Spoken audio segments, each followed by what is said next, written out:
Henry Wadsworth Longfellow said, "Music is the universal language of mankind."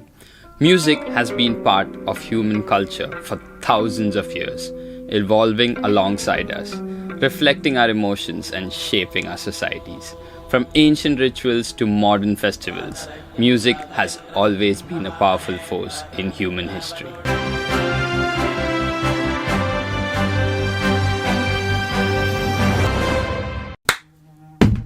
Yes guys, welcome back to the Shoshin Mindset channel where knowledge is power. Happy International Music Day. Today we are diving into the fascinating evolution and history of music. We'll explore how music has developed over centuries, how different genres have emerged and grown, the healing power of music, and what's trending in the music scene today. So let's begin. The background score you hear in this video is the evolution of music from its existence from cavemen to the current Barbie doll and dance monkey days. Music existed even before that. Humming and chanting is a simple yet powerful practice from ancient times. One of the most fascinating sounds in human history is the Om, considered the first sound of the universe in Hinduism, Buddhism, and Jainism. Om symbolizes the essence of the ultimate reality. But did you know there is no music in space?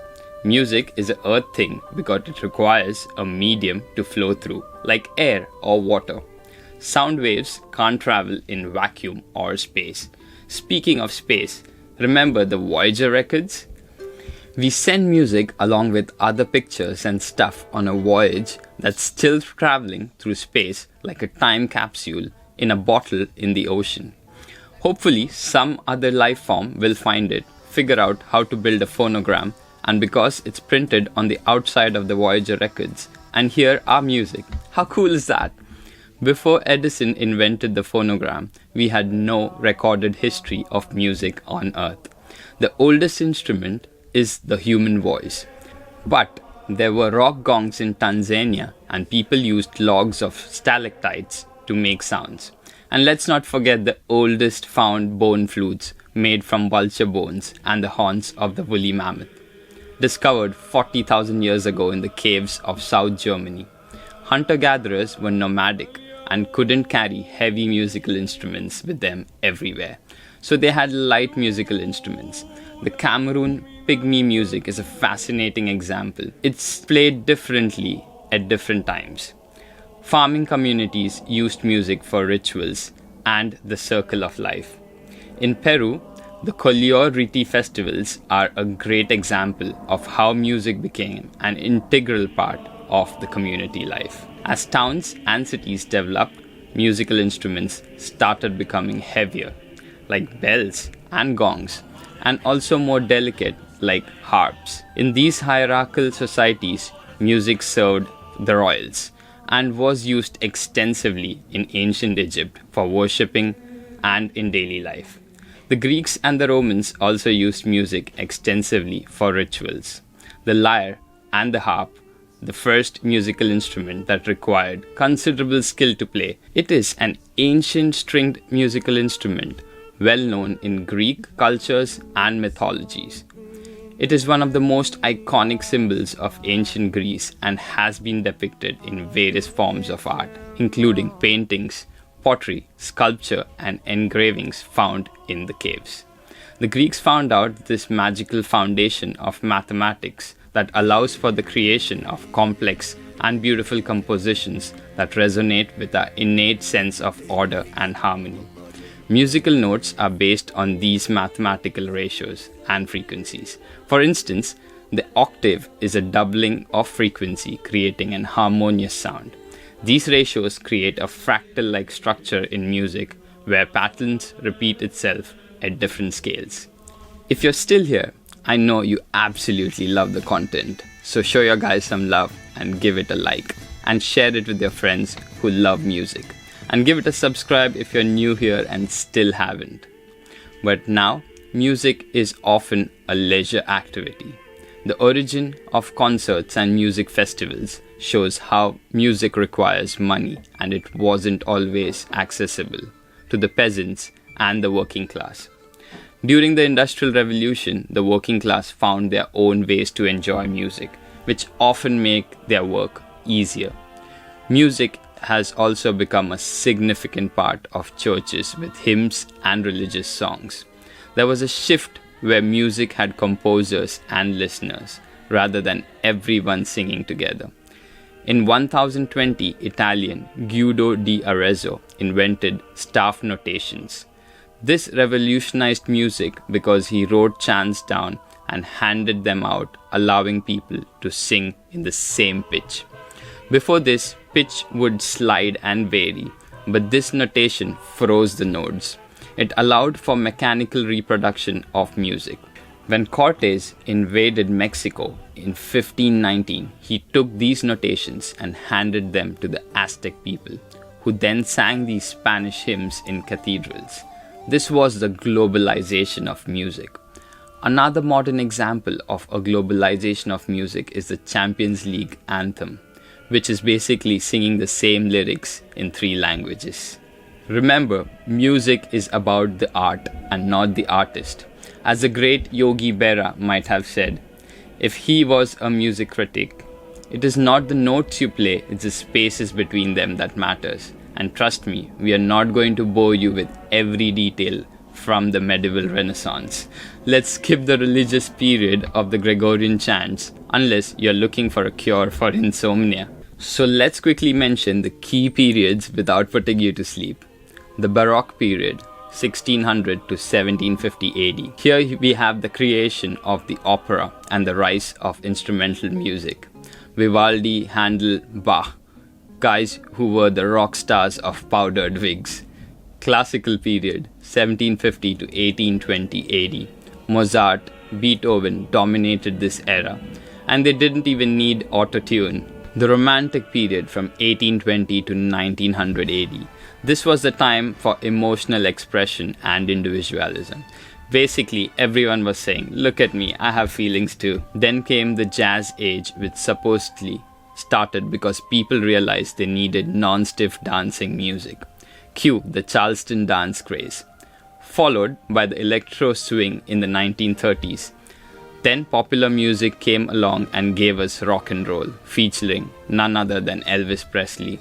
At the same time, there were Bollywood musicals. The British invasion in the 1960s brought us the Beatles and the Rolling Stones, who revolutionized rock music. Then came the punk era, where everyone suddenly had a lot of safety pins and attitude, along with mohawks and funky hairstyles.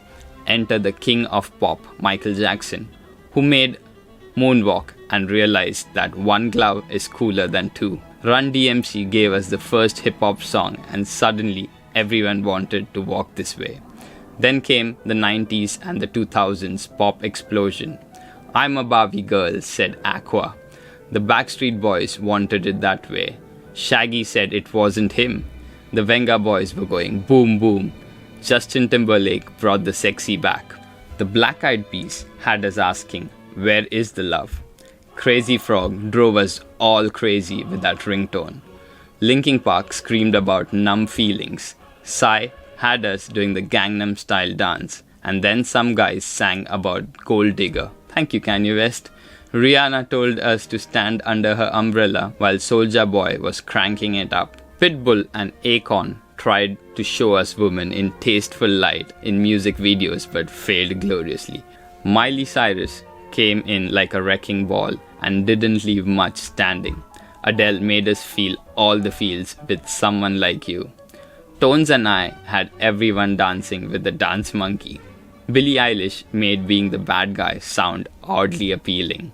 Along with pop came along all these genres of music. Hip-hop, rap, EDM, K-pop, indie, alternative, psytrance, psychill, techno, electro swing, punk, rock, metal, grunge, reggae, ska, folk, jazz, neo-soul, trap, lo-fi, emo, screamo, vaporware, reggaeton, drill, house, dubstep, drum, along with binaural beats and ambient too.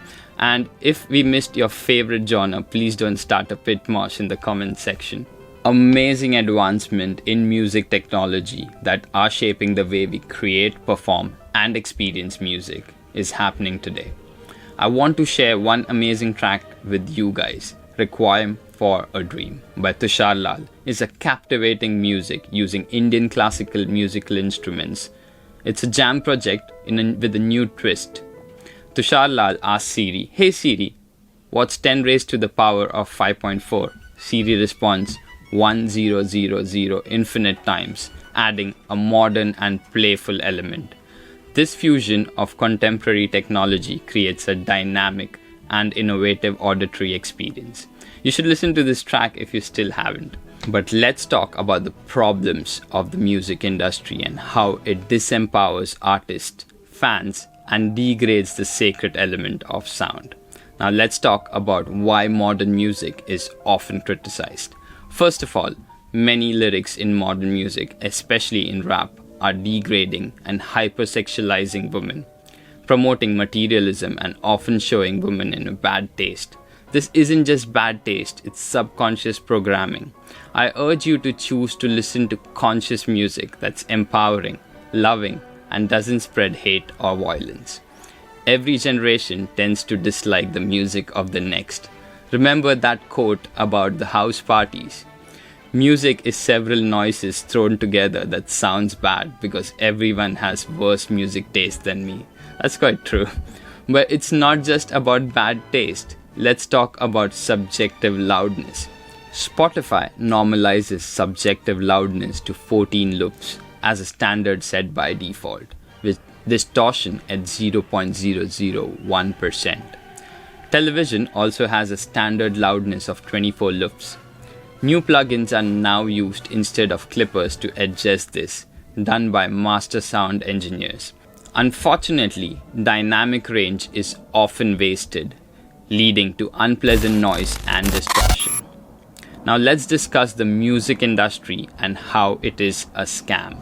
Spotify pays artists between 0.003 and 0.005 per stream. If you thought record deals were bad, Spotify makes it worse. You need 250,000 streams to make just $1. In the past, record labels kept 70% of the money. Napster once shared copyrighted material, leading to widespread piracy of CDs.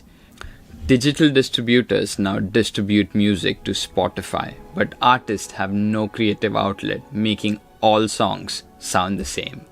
Record labels act as a gatekeeper, promising riches, but usually leaving artists broke. They offer album advances, loans that artists must pay back. For instance, if given 500,000, artists must make 2.5 million to pay off the loan because they get only 20% of their earnings, as described in the contract and clauses. The system requires at least 2.5 million streams, a number only an A-list star can typically achieve. Post-pandemic, it's even worse. The 360 deals where labels take revenue from everything: clothing lines, merchandise, and even birthday event performances. Artists are vulnerable, which is why things like Web3, NFTs are crucial. It pays artists immediately and allows creators, curators, and discoverers to make money. It's essential to discover music that isn't based on algorithms, likes, or hearts that distract you. Check out Reddit or AOTY and Diaspora Music. Promote small artists, discover music through friends, visit local music venues, and explore record labels. Check out who the favorite artists of your favorite artists are.